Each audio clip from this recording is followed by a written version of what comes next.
Welcome to our second Cannabis Listen and Learn session. We'll get started now. So my name is Alex Cousins. I'm a management analyst for the city of Claremont, and I'll be leading these sessions as well as taking any input for our cannabis initiative. So the purpose of this meeting, we have prepared a brief overview and presentation, but the majority of the meeting will be reserved for feedback from the community.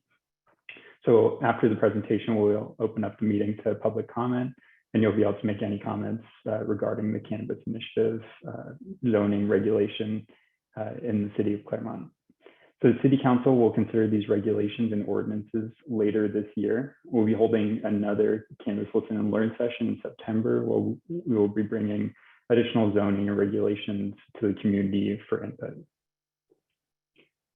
So during this community listening session, no decisions will be made.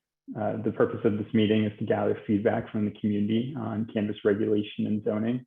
And while there may be council members and commissioners viewing this webinar, they're only here to listen and will not participate. So if you wish to speak to them, we recommend you contact them outside of this meeting. So just to give an overview of the cannabis market, what is out there and what cities are regulating. So the state of California has this track and trace system that tracks the product from the seed all the way to the consumer. So one of these stages is cultivation. So you can see here, this is an indoor grow operation. It's a newer type of business, but now it's about 80% of the total cannabis, legal cannabis produced in the state of California. So you can see here, these are the yellow tags that go on each of the products.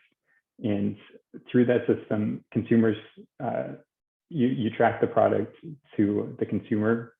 So the state is able to see where this product came from, ensure that it is safe for consumers to use. The next one is manufacturing. So the legalization of cannabis has led to the popularity of different cannabis products, such as tinctures, edibles, drinks, and oils. You can see in this picture, this is an oil type product. So people can use this in baking. They can take it just by itself. And then on the right here is a drink product. So it looks like almost any other beverage, but people can get those benefits, whatever they're looking for out of cannabis without having to smoke a product. And with the reduced stigma and increased accessibility of cannabis, one of the largest growing cannabis consuming groups are those aged 55 or older. So these types of products really appeal to them. It gives them a good introduction to cannabis and allows them to consume it without, again, having to smoke a product. So for manufacturing, the machine on the left turns the cannabis plant into oil. So you have the bud product, which most of us think of when we think of cannabis, and that turns it into that oil that was shown on the previous slide. And then the right is a cannabis kitchen. So it looks like almost any other industrial kitchen where they can turn those oils into something like a gummy or an edible, like a brownie or a cookie. So next is distribution, and they are the middleman between the cultivator or manufacturer and the retail store. So they act as a warehouse between those, but these are also regulated by cities in the state. So you can see this is just a shelf holding cannabis product that will ultimately go to a retail store. And here's just a location in the industrial center that it doesn't look anything else. It doesn't look like anything out of the ordinary. So for retail and dispensaries, this is typically what we think of when we think of a cannabis business. They've gone through significant changes with regulation over the years, and they've become very high quality. Consumers associate them, with certain brands, so they look more like a tech store than what we think of as a traditional cannabis dispensary type. So in these stores, consumers can learn about the different cannabis products and their qualities. And then there's people working there, store assistants or bud tenders that are able to answer their questions and help them find a product. So these are highly regulated by local jurisdictions to ensure there's limited spillover into the community and operations are conducted safely. And we'll go over some of the options that local jurisdictions have when they regulate these businesses. So here's just another store. It looks like a speakeasy type. And then for a non-storefront retail delivery, so this is another popular way for consumers to purchase cannabis products. It looks just like any other van. The state allows these delivery businesses to hold up to $10,000 in cannabis within the vehicle at any time, and up to that $5,000 can be unordered. So there's a couple different methods that businesses take when conducting these deliveries. One of them is a beehive delivery method where they'll have their physical location and they'll go back and forth getting the products. There's the ice cream truck method where they'll hold these products since they can have up to 5,000 in the truck, and they'll drive around, and when they get an order, they'll go and deliver the product. Or just a pizza delivery method where they'll run out whenever there's a delivery ordered. So testing laboratories, there's a state requirement that all cannabis batches have to be tested. These tests make sure that the cannabis product is free of contaminants and that they're labeled with accurate information so the consumer knows what they're getting and what they're putting in their body. So a lot of these products will have a code on them that you can scan, and then it'll go to a website showing it was tested, here's what the cannabis cannabinoids and terpenes are, so you have a good understanding. For micro businesses, these are a vertically integrated business that allow up to 3 types of activities in one facility. So this could be cultivation, manufacturing, retail, distribution, all those ones we went over earlier, but all under one roof. So business could grow its own cannabis products, manufacture it into an edible product, and then sell it with other products all in that same space. So just for a brief overview of Claremont's cannabis regulation history, in 2006, in response to the California's legalization of medical cannabis, the city of Claremont City Council adopted a ban on all commercial cannabis businesses. And then in 2016, in response to California's Proposition 64, which legalized cannabis products for adults, the City Council adopted another ordinance to continue its prohibition on both medicinal and adult use commercial cannabis operations. In 2019, the City Council would again reaffirm this ordinance until there are better zoning and regulation practices to follow by viewing other cities in the state. In 2021, during the City Council workshop, the council requested city staff to engage the community in a discussion focused on cannabis regulation. And then 2022, city staff and the city's consultant HDL held 2 cannabis community workshops where they shared information regarding cannabis businesses and regulations permitted by local jurisdictions.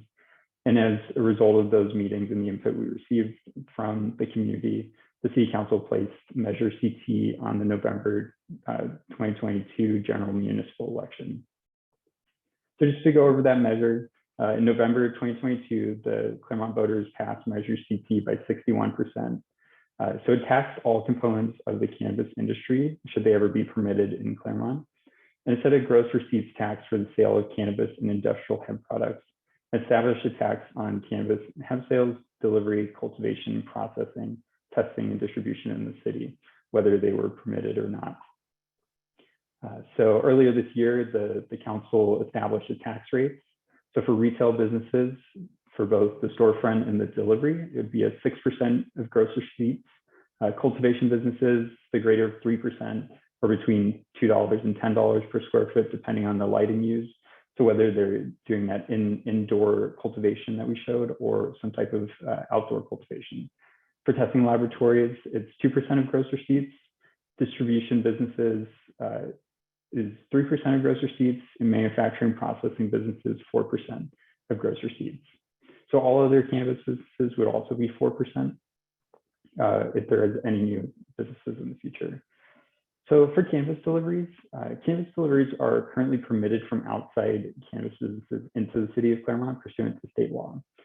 Most deliveries currently occurring are from cannabis businesses licensed in other jurisdictions, so they're following state regulations and other local jurisdictions regulations. And we're working with those outside cannabis delivery businesses to become permitted with the city of Claremont and paying the city's tax. So for revenue from cannabis businesses, the city's consultant HDL identified cannabis retail as the most supported and demanded business type in our community. So if cannabis businesses, retail businesses are permitted, HDL estimates that the city could generate approximately $300,000 per retail store annually in revenue. So for the city to allow licensure and to allow these cannabis businesses, they must have both local approval and state licenses to operate. Local jurisdictions are given a substantial amount of authority to regulate commercial cannabis within their jurisdiction. So for zoning and land use, they would have buffer requirements. So these are buffers from sensitive zones such as K through 12 schools. Local jurisdictions can implement overlay zones. So these are zones where in the city only cannabis can go in these zones and not other ones. For transportation requirements, we could have requirements on how much cash can be carried at one time in the vehicle, as well as insurance requirements for the vehicles and the drivers. For security, you can require a certain amount of security guards on the premises, or require that the local police department has access to the business's surveillance cameras. So if there are any issues, they can immediately see what is going on at that site. You can restrict cannabis consumption on the business property. So whether that's indoors or outdoors on the retail business, and then have restrictions for inventory, such as how the businesses store their product overnight to keep it safe, and limiting consumer access to products. So one of the things that a lot of these businesses do now is you can view the products underneath a glass case, but you can't touch it directly. So you're not going to have anyone stealing it or being able to mishandle it. You then talk to a store or a bud tender, and they'll bring the product out to you. So for zoning and buffering, the state-sensitive buffering defaults can be increased or decreased by local jurisdictions. The current state defaults are 600 feet between other licensed cannabis businesses and K through 12 schools, daycares, and other youth centers. So businesses can be further restricted to certain planning zones if the local jurisdiction wishes to do so. So this would be things like commercial zones or mixed use districts. So here we have a map of the city of Claremont and some of the buffer zones. So this displays the 600-foot buffer zone around K through 12 schools and other sensitive uses such as daycares. And on the next slides, you'll be able to see it more clearly zooming in. So while it's not a state regulation, the city received a reciprocal request from the city of Pomona to adopt a 1,000-foot land use buffer from their city boundaries if the city does allow cannabis businesses. And this is reflected in this red line here. So it's unlikely for city staff to recommend lowering the 600-foot buffer unless that is something requested by the community. And that 600-foot buffer around sensitive zones is reflected in this blue. So here we can see this is North Claremont. So just for reference, here's baseline, and then we have Foothill here. So in this black, these are the certain business zones, non-residential zones where we currently allow businesses to operate. So you can see here's a business and industrial park. Here's another commercial area, as well as up here, the Vons. So you can see the buffer zones here, the blues, and then these greens are the Hughes Center and the Yak. So the areas that are not included in these blue zones would currently, they're outside of those sensitive use zones. So they could allow cannabis businesses. So here you can see South Claremont, here's First Street, and then Indian Hill and Bonita. So the village here is outside of those sensitive use zones, and village expansion here, as well as South Village, and then some business industrial park here. So you can better see the red Pomona buffer. So this is 1,000 feet from the Pomona border, which encompasses most of that I-10 up to San Jose. So the state of California and local jurisdictions realize the impact that the war on drugs has had on marginalized communities. And they share that the goal of social equity is to promote equitable ownership and employment opportunities in the cannabis industry in order to decrease disparities in life outcomes for marginalized communities and to address the disproportionate impacts of the war on drugs in these communities.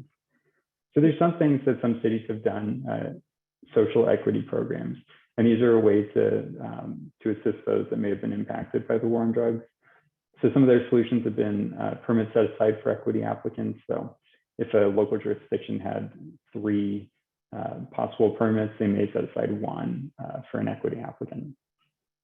They may have an expedited application process for social equity, may have a requirement for local hires as equity hires, tax revenue towards reinvesting in marginalized communities, or application fee waivers to bring down the costs for those social equity applicants. So that concludes our presentation. We'll now move on to the public comment section. If you'd like to speak, you can raise your hand. If you're on computer, you can click reactions and then raise hand. Or if you're on your phone, click more at the bottom and then raise hand, and we'll let you in to speak.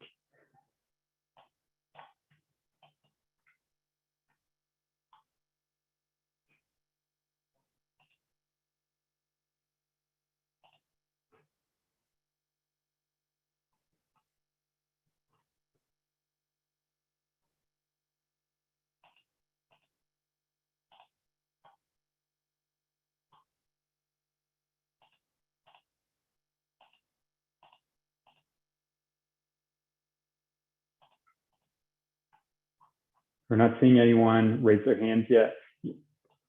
Oh, let's see here.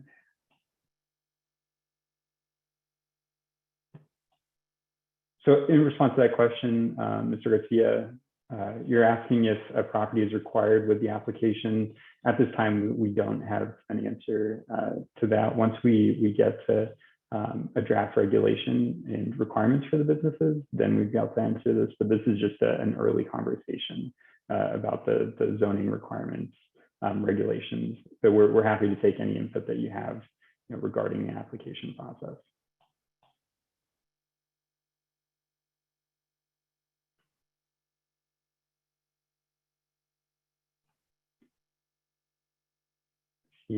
Russ, I'm going to click to allow you to talk now. Hey there, you can hear me? Can hear you. Deal. 2 quick questions. You showed on one of the early slides the, we'll call it seed to retail cycle, right? From planting to final sale. Perfect. The $300,000 number that is proposed by, I suppose, one of the, who was it, HDL or something like that the city would receive, is that based on being involved in just the retail, or is it involved in each step along the way in Claremont? So that 300,000 figure is just based on retail. So it's the averages that we've seen from jurisdictions similar in size to us and similar to the amount of businesses that could be permitted and the gross receipts that they've been able to generate. And that's on a per store basis? That's correct, yes. Okay, that's what I wanted to clarify. And that is based on having one or several. I mean, it seems a little bit odd that you could have 5 stores each doing 300 or 1 store doing 300 to the city equally. In other words, the more stores you have, it dilutes. Every additional store dilutes the revenues for the previous ones, right? Yeah, it's, some areas that permit 1 can do significantly more than 300,000, but 300,000 is a good starting point for what we would anticipate for each of these businesses permitting. So, two businesses around 600,000, 3 okay, around 900,000 plus. Right, but I mean, if you had 40 of them, it wouldn't be, 1.2 or whatever. or No, 12? exactly. Yeah, you'd have a limit to it.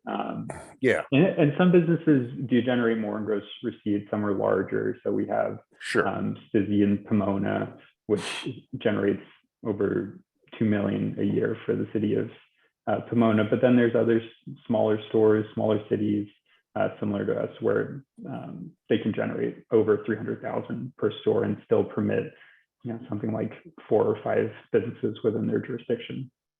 Okay, and then if I may continue until somebody else raises their hand. Um, opportunity sites. Not too long ago, there was what was a week before, there was a city council meeting where people came up to the public comment and came up with every other reason on the planet to not have permanent supportive housing in their neighborhood besides the real one, where they just don't want it. They're like, oh yeah, the sidewalks, oh yeah, the lighting, oh yeah, the street width. And it's like, shut up, you just don't want it, right?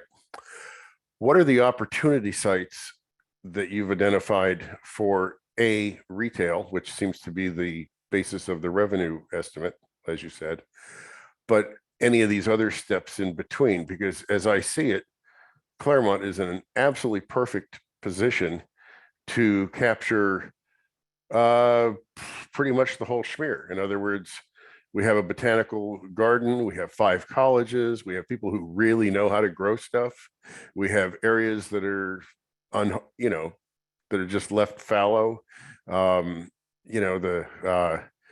You could have in Claremont and tax every one of these steps, just as your chart says. You have later on a chart that shows how much each step would be, the Claremont cut from each step, right? And so my question is, if we were to attract support and somehow put in something for each of these steps, how much could the city make, and where would those be? So the revenue projections that we have are just for retail. I understand. I don't have figures at this time. But if it's Right. something that the community desires and the council desires to have more than retail, then I think there is space in the city to allow that. Here's that map again, just to show some of the areas that we have in the city outside of those buffer zones and within commercial industrial areas. But these are for all the circles and so forth here are for retail, not for growing, processing, a lab, etc. Correct? They would be for any cannabis business. Oh, okay. So that's right. I didn't understand that. Okay, that's where I was. Perfect. Okay, so that if you were to encompass a full cycle, any estimate on what that multiple would be then for the city? I don't have one at this time. Not even a hip shot. No, it's easier to estimate the retail. Yeah, I know, but I mean, that's I'm taking your number as accurate for that, but it seems like we're leaving an enormous amount of money on the table, not capturing the whole schmear. But it's up to I mean, I understand. I just didn't know if we had a plan for that. Okay. All right, thanks, Russ. Any other questions? I see we have another raised hand. So Yeah, go ahead. Okay. I'm good for now. All right.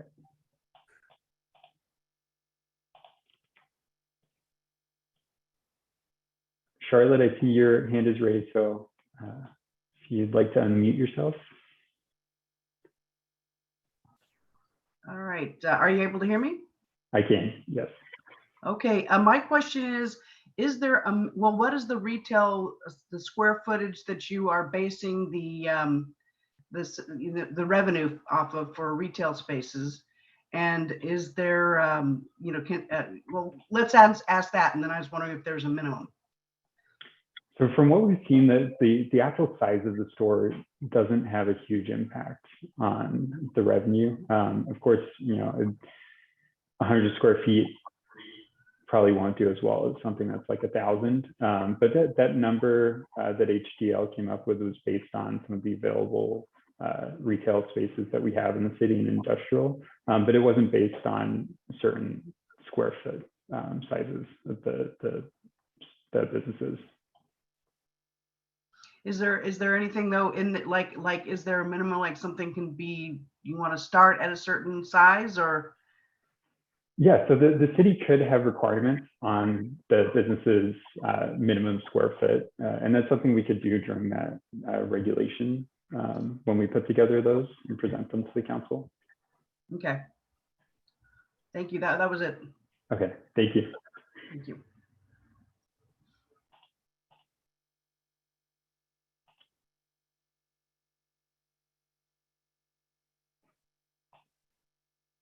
Mr. Keith, I see your hand is raised. So if you'd like to unmute yourself.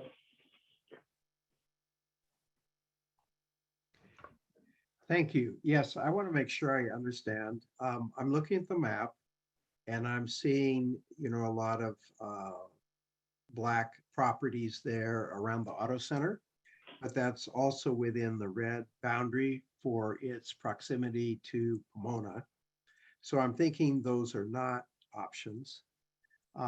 You're just saying it's zoned so that if the proximity restriction were not there, then they would be options. Is that accurate?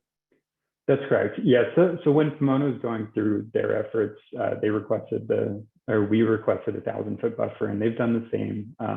So you know, it's likely we will stick with that. It's just the zone is shown since it is a commercial property. Okay, and my next question is the 600-foot buffer around Oakmont School, for example, overlaps part of Pepper Tree Square on Arrow and Indian Hill. The city could increase that buffer. Is that correct? That's correct. We could increase the buffer. It would likely be for all schools instead of just you know, one or the other. Okay, so then my comment is that at Pepper Tree Square, we actually had a lot of break-ins to a pharmacy there. They came through the back door, they came through the nail salon next door, just broke through the wall, they came through the ceiling. So just having a pharmacy there, even with signs saying we don't have opioids, there's a lot of break-in. And they had to put bulletproof glass in front of their operation there.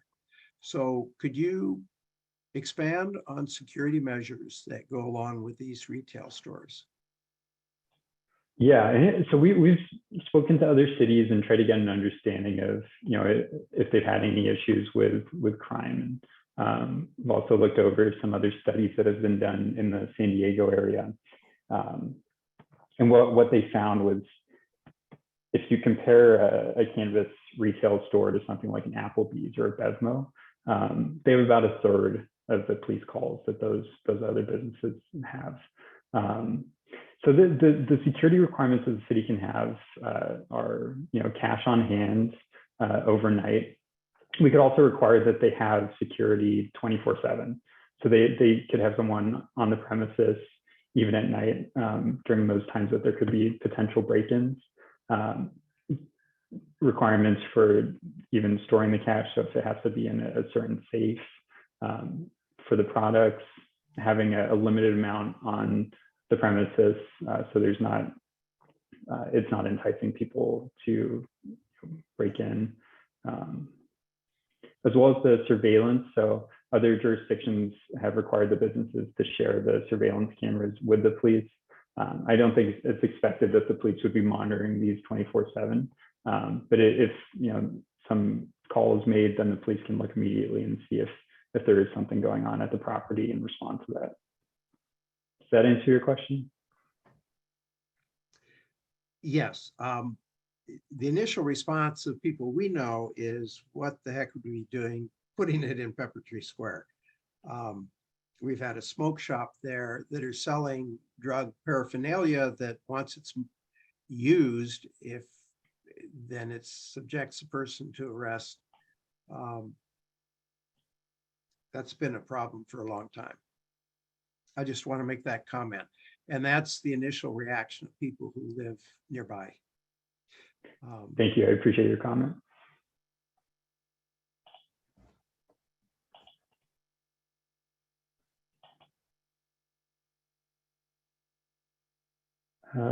Ms. McGee, would you like to make your comment?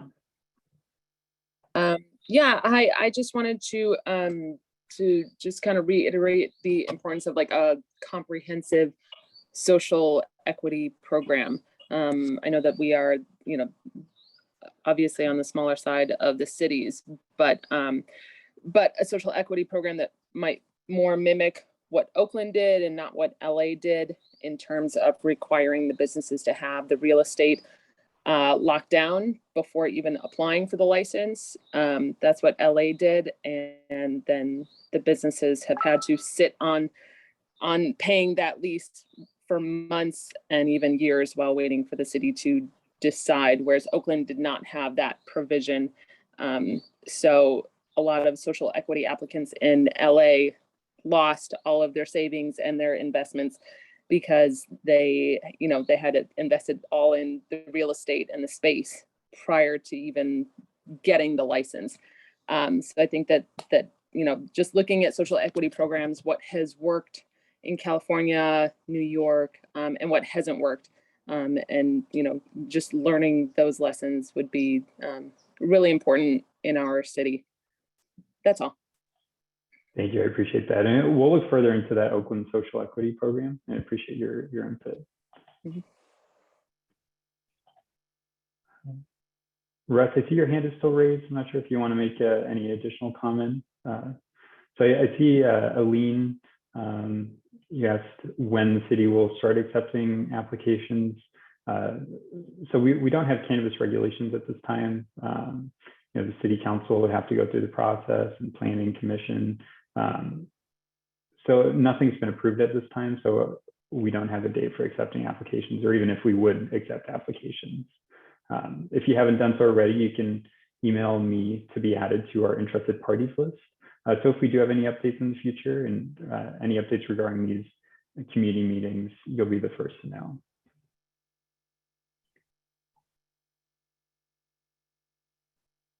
We don't have any other raised hands at this time. If you want to make any comments regarding zoning, regulation, all been great points.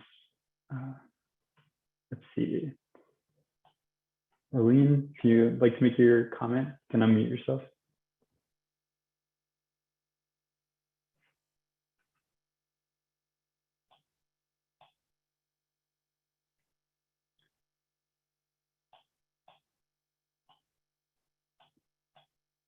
Arlene, you're still muted. If you'd like to make a comment, or you can lower your hand. Okay, thank you.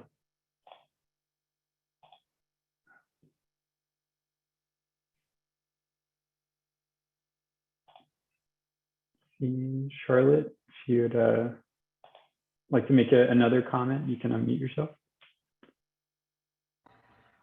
Yes, thank you. I was just wondering too, if there's a more detailed map on the lower side, closer to the old village, just so to be clear about just more more of a zoom in type of map, if more is available or can be made available. Yeah, so we'll have that on our website. The map we have is a PDF, so it allows for easy zooming. You can kind of see it on this map here, where the current buffers would be. So Bonita and Indian Hill here, but we will have that available on our website for you as well. So that's Indian Hill. That's the one after college. Yes, right. Okay. I don't know if you can see my cursor, but Yep, that's Indian. Okay, gotcha. Do you have any other comments? Oh no, I can lower my hand. Okay, Sorry. thank you. So I see we have an anonymous attendee asked, would the presence of on-site security increase safety in those areas? There's a potential. It's always good to have more eyes on the area, as well as having someone that looks like a security guard. it may dissuade some others from committing crimes in the area and breaking into other businesses. Julian asks, is the city going to put a limitation on the number of licenses issued per license type? Seems to be detrimental to sustainability to businesses and feasible revenue to the city. So at this time, I don't have an answer. Once we get closer to making recommendations to the city council, I think there's a couple different models that we've observed across the state. So whether that's having no license restrictions, but having requirements for those buffer zones and from other businesses, so that kind of restricts it itself, or having restrictions on license types, which a lot of jurisdictions seem to do, similar to our neighbor Pomona, where they had 2 licenses and then they'll be adding some more. So at this time, we're unsure which model we would be recommending, but I appreciate your input regarding sustainability and feasibility for revenue. Mr. Keith, there you go. You can unmute yourself now. Thank you. So again, with the buffer zones around schools, you're showing it at 600 feet. What other rules have other cities adopted regarding school buffers? So Are they all 600 feet? There's all different types. A lot of them take the default, but some will do 750 square feet, some will do 1,000. And we see that in some of the larger jurisdictions. The city of Claremont has a lot of schools spread out. So if we did a 1,000-foot buffer, we'd have even fewer commercial spaces available. And there's, cities have done all different types of buffer distances.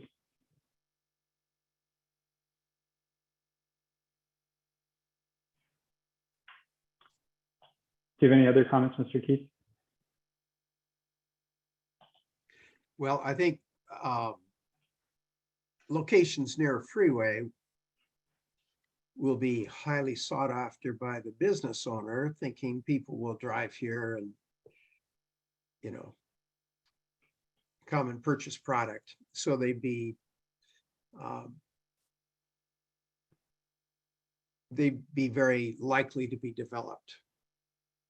And that's what happens in South Claremont. Go ahead, thank you.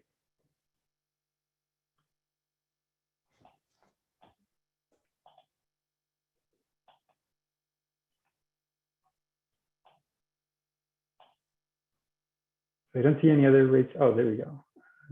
Sue, if you'd like to unmute yourself, you can make a comment now. Okay. Just a minute.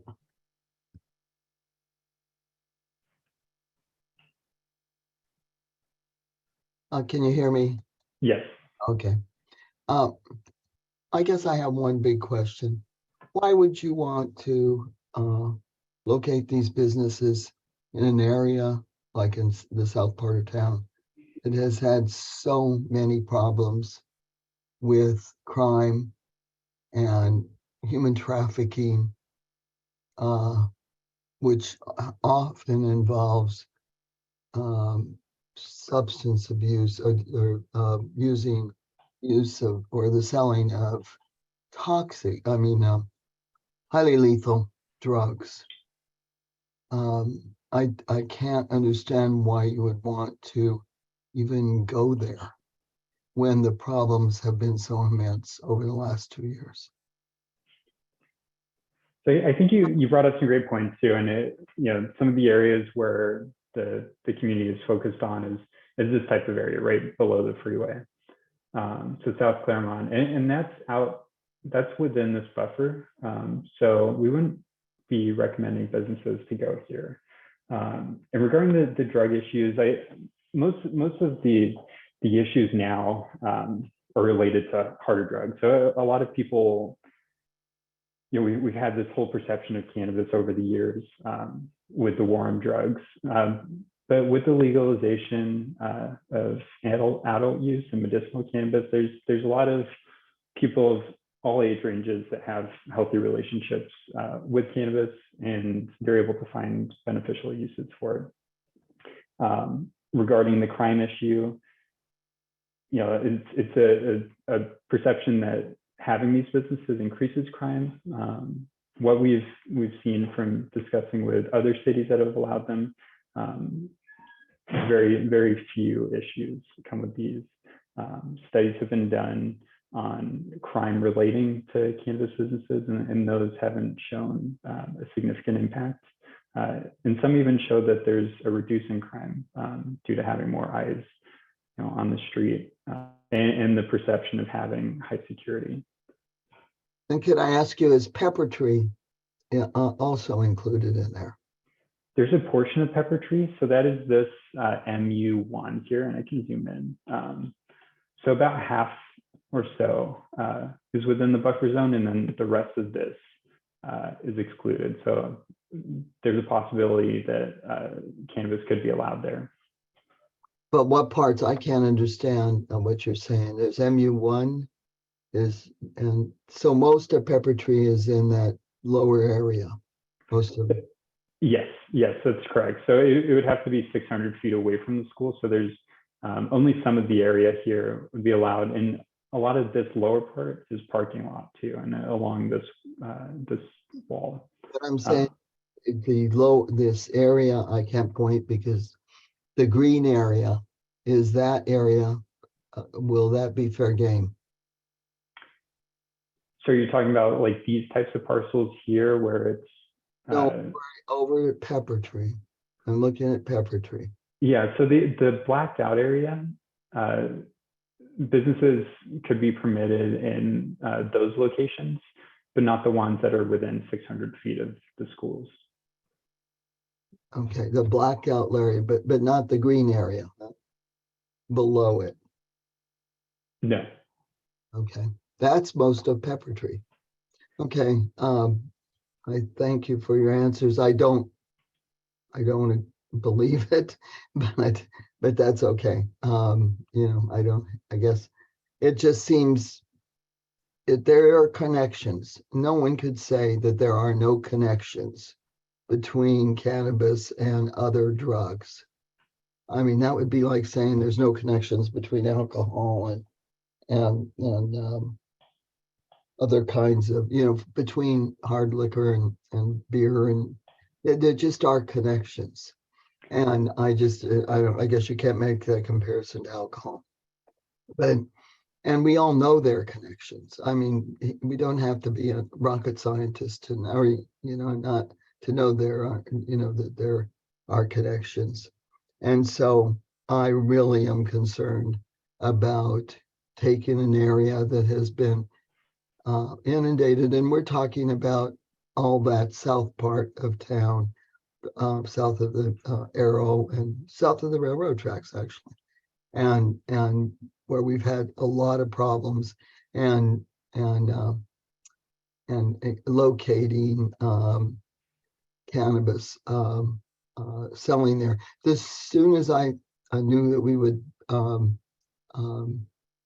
have be selling cannabis in town, which I'm not against, but as soon as I knew we would be selling cannabis in town, I said, yeah, I know where they'll point it. And so that's what hurt. That's what really scares me.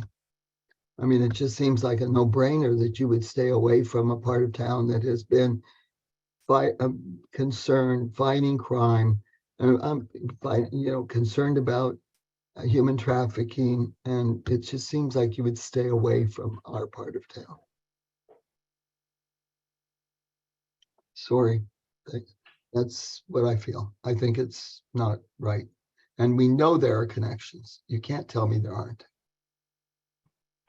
Okay, thank you for your comments.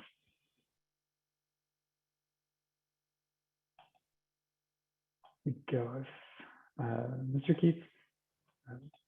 Can make an additional comment now. Thank you. We actually have relatives who live very close to Oakland and in Oakland Hills, and we're there frequently. I realize they have a lot of experience selling, but your comment that having a business can lower the amount of crime, that depends on where you started. And we don't want to be anywhere near any part of Claremont, anywhere near what's going on in Oakland in terms of crime. So that comment I hope you won't be making to others is that we could lower the amount of crime associated with drugs if we opened a store such as this. Clearly, it attracts people who are in business. So that's it. Thank you.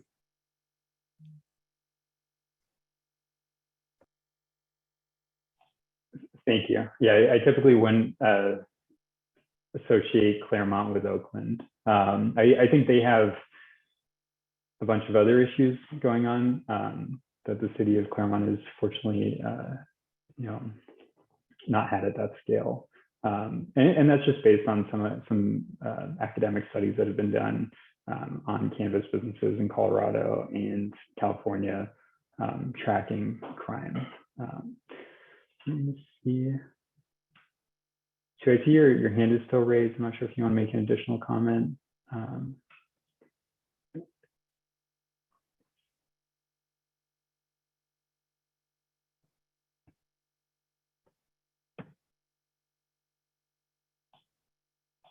So if you'd like to unmute yourself, you're welcome to make another comment, or you can lower your hand.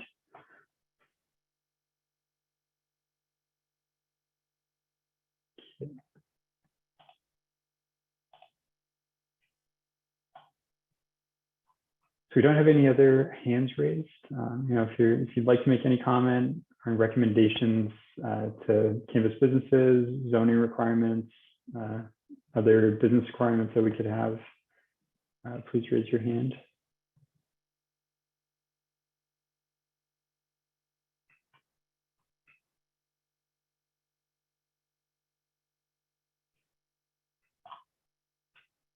So I just want to go over this map again, just to show, I know there was some emphasis on South Claremont. And you can see a significant portion of it is blocked out with this Pomona buffer, as well as the sensitive use zones here. So there is a small part of Pepper Tree there, as well as this Village South zones here, and then this business industrial park. And it's not the whole part of it, with this Pomona buffer blocks it out, and then the village here. But then the northern part of Claremont, there's this business industrial park area, as well as the Trader Joe's and Pepper Doubletree here, as well as another commercial space here.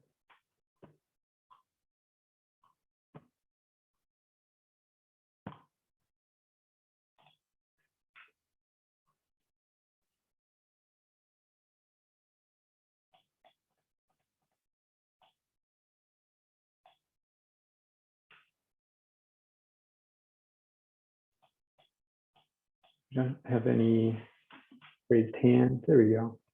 So if you'd like to unmute yourself, you can make another comment now. I'd just like to ask you, along Foothill, is that blocked off, most of it? Like where Sprouts and some of Yeah, so that the Sprouts area is down here, and that's within.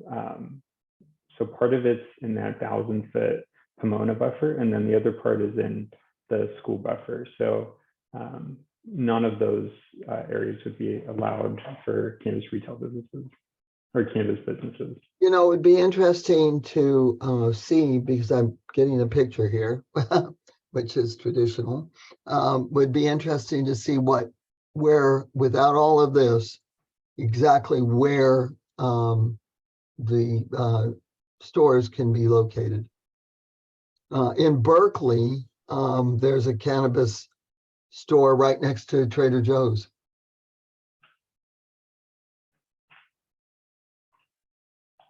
So I don't know how they decided, and it seems to be working well. Mm-hmm. So it's right in the same parking lot as Trader Joe's. I'm not saying to locate it because I don't think we have the room in that area, but I don't quite understand why that area is it mountain? It doesn't seem, why is it blacked out along the SP10, SB9, SB9? Why is that blacked out? So the blacked out is where they could go. So these are the Okay. zones. I'm sorry. Scrolling down. Okay. So those are the zones that are currently allow commercial or retail businesses in the city. Okay. So yeah, you have the Trader Joe's here, and those are outside of these buffer zones too. So they could allow cannabis businesses. I agree with Jim. If I were you, I wouldn't compare to Oakland. I would look at what communities like Berkeley or Alameda or if you're looking at the Bay Area, some of the communities in the Bay Area that are very different. I don't even know if Alameda has cannabis sales, but that are very different than Oakland. Oakland is a big city, and it's been known for a lot of crime and difficulties. Thank you for your comments.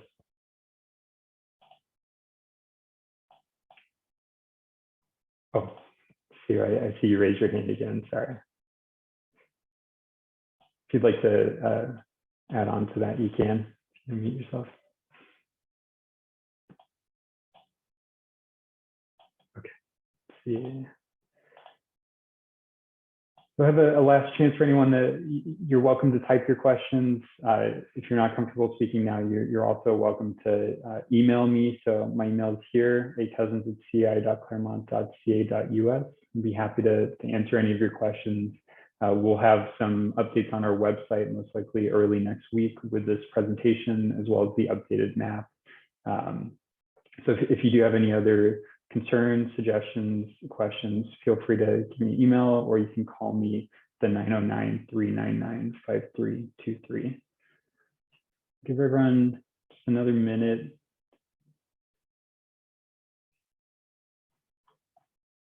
Mr. Binder. Here, you can unmute yourself now, Mr. Binder. Yeah, hi there. Real quick question. How many people were in this session? We have, it's fluctuated over the last hour, but between 25 to 35. Okay, just a point of curiosity, no real question other than that. Okay, thank you.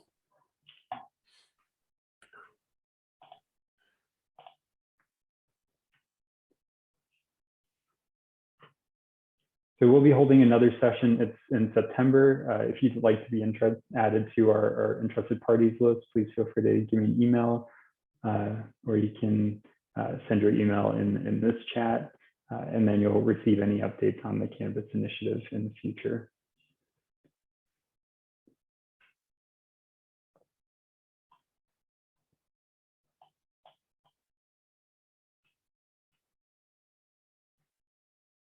Okay, seeing no other raised hands, can conclude our second Cannabis Listening and Learn session. I appreciate you all spending your morning with us.